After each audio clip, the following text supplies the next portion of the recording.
For us, the ultimate goal, and I always said this, the ultimate goal was to get another DJ to play our song. That was the ultimate respect.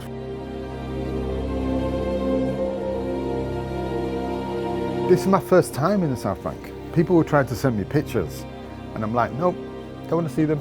Don't want to see them. And I was like, it's an amazing venue, you got to see it. I was like, no, I just want to come and experience it. I want to feel it. I've heard so many amazing things about this venue that I'm like, I want to feel it. I want to walk into that room. I've still not walked into the room yet. I want to walk into that room and I want to feel it. Got a few friends that performed here and stuff like that, and every one of them have gone, gee, that's it. That's it.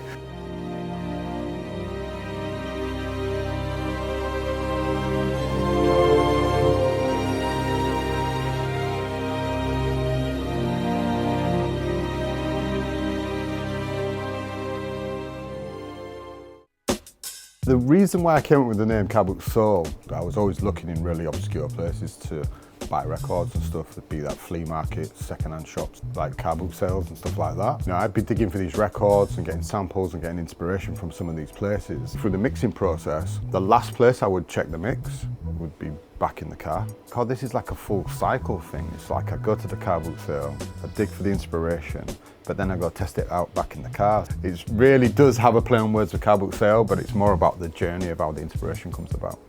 It's crazy to me that it's 25 years, having the time to reflect on it and having this opportunity to actually perform it again. It feels richer than when I first created it. Back in the day, everybody was trying to make albums as long as possible, you know, like trying to get 76 minutes or whatever it was onto a CD and all that sort of stuff. And you know, I remember delivering the album and Warp, my label, saying to me, it's under an hour, you know, like that, and there's only 10 tracks in it. And I was like, yeah, I know, but it's done.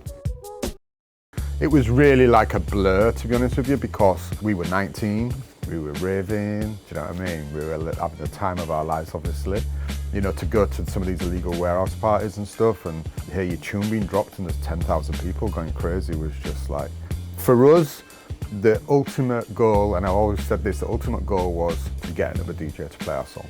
From where I come from, that was it. That was like, that was the benchmark. Do you know what I mean? It wasn't chart position, how many you sold, or buzz charts, or none of the tune of the month, none of that. Purely about representing us and our crew and where we came from, because that, again, is the hip-hop mentality of where you come from. It's just like, what, another selector from another crew is playing your tune?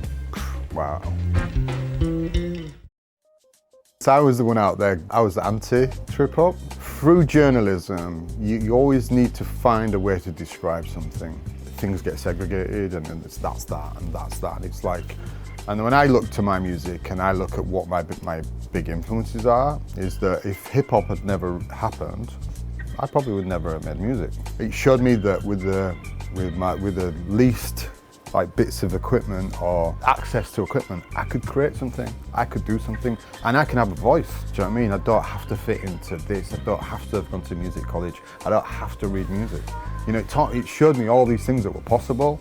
So when this term trip hop came out, I was just like, oh man, here we go again. You know, like it's happened to house music, it's happened to so many different genres where it gets segregated into all these little things, and I'm like, you know what, I'm not buying into this. I didn't feel like it was a new genre of music, I just felt that there was a new space being created to accept this type of music.